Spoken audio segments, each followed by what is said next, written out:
Thank you, Julian.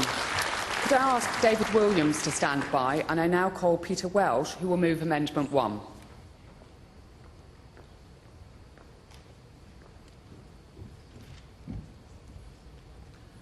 Good morning.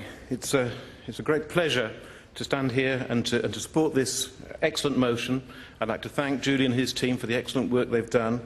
All we want to do with this amendment is to dot an important I. In recent years, there have been two proposals for building in the estuary. One is Boris Island, the other is, for the convenience, I'll call it Foster's Folly.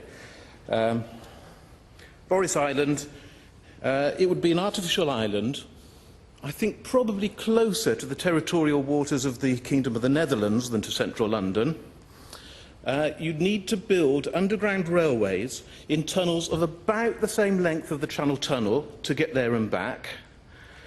I don't think even Boris believes this. So I think we won't waste too much time on Boris Island. You should certainly vote massively against it. There's also Foster's Folly, which is superficially more attractive, but actually just as batty. This involves taking the Isle of Grain and a huge expanse of mud flats around it and covering it in tarmac. None of these schemes is going to work.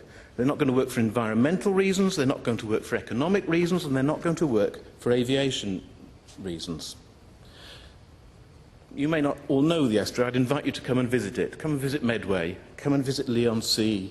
Leigh-on-Sea, let me just say, celebrating this year 45 years of continuous Liberal and Liberal Democrat representation on its local council. Great place. Thank you. Wander down to Old Leigh, gaze across the estuary. You'll be amazed at the beauty of the estuary. It's not well enough known. You know, locals waiting for their trains in the morning very often take pictures with their iPhones and post them onto Twitter just to tell you just how beautiful the estuary is. You'll be surprised that there's so much wildlife there, relatively close to London, even though it's a very important shipping route. There are 300,000 seabirds in the estuary. There are harbour seals. You've even got seahorses.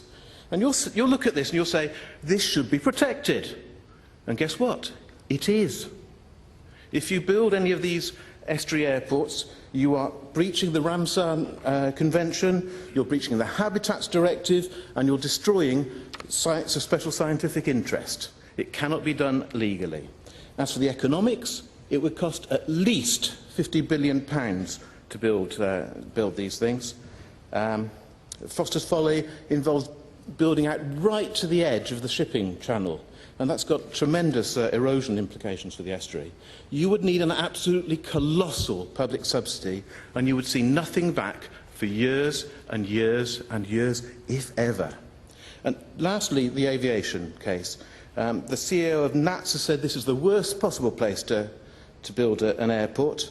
It would interfere with the flight patterns of 4 existing airports, and guess what? It would also use Dutch airspace.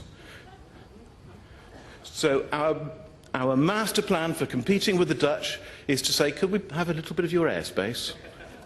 Sorry.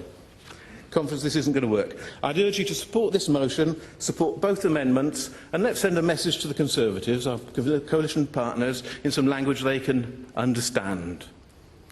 Tories, where airports are concerned, you turn if you want to. The Liberal Democrats are not for turning. Thank you. Thank you, Peter. Could I now ask